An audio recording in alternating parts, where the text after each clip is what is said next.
Fait que t'arrives à l'open mic du bordel, tu joues, que ça se passe bien ou mal, t'es comme attends, et tu réalises qu'il y a des soirées de rodage, il y en a plein.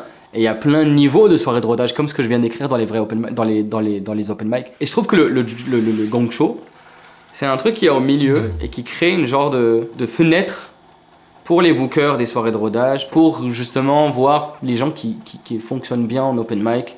C'est comme ah mais lui il a un bon niveau. Fait que, oui, c'est tellement important d'avoir un truc comme le gong show qui crée une fenêtre vers le monde de l'open mic pour voir qu'est-ce qui se passe là-bas.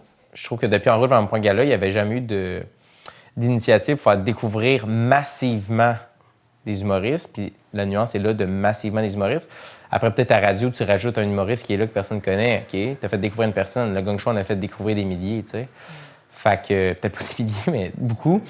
Puis tu vois, il y a des gens comme Cédric Bergeron qui en a bénéficié pleinement. Ça veut pas dire que si tu as réussi ton Gong Show 6 fois, que tu as ta place au lundi au jockey, parce qu'il y en a, je les connais, les bookers des soirées rodage, ils reçoivent plein de messages de comme « Hey, j'ai réussi le Gong Show 3 fois, est-ce que tu peux me faire jouer ?» La plus belle métaphore que j'ai trouvée pour le Gong Show, c'est que l'humour, c'est du basketball, puis le Gong Show, c'est un concours de dunk. Fait que c'est pas parce que t'es bon concours de dunk que t'es bon basket, mais ça reste aux alentours du même sport. Fait que si t'as scoré fort puis que t'es connu pour tes dunks, mais là que tu t'en vas dans une game de basket, ça se peut que les autres joueurs fassent comme « Oh, le jeune, okay, t'es bon pour dunker, mais t'es-tu capable de faire 10 minutes, t'es-tu capable de faire 15 minutes, t'es-tu capable de faire une demi-heure? » Fait que tu sais, on a créé des égos qui étaient juste bons pour dunker quand ils étaient pas encore bons basket. Fait que tu sais, ça...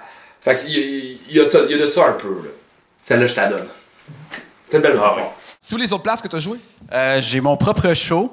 Parce que. What the Hey, les jeunes sont arrogants! Ça capte ça dans le corps, ça se passe. Non, c'est que je fake it till I make it. Le bar pensait que j'avais peut-être de l'expérience parce que je leur ai écrit, puis j'ai dit ouais, là.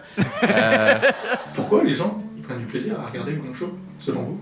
Parce que c'est la vérité. C'est pas des rires en canne. C'est que tu vois du vrai monde faire du vrai stand-up, tu vois du vrai monde se planter, puis on le dit quand c'est pas bon. On le dit en face, c'est la vérité, tu sais. Mais le Gong Show, c'est beaucoup ça. C'est des jeunes humoristes qui rêvent de devenir meilleurs, rêvent de réussir des petites étapes. Fait que là, nous autres, on est comme bravo à un humoriste sur deux, puis t'es dégueulasse à l'autre humoriste. Fait que, tu sais, c'est le beau juste milieu. On est vrai, puis on laisse la chance à du monde de grandir. Je vais briser votre décor dans le fond.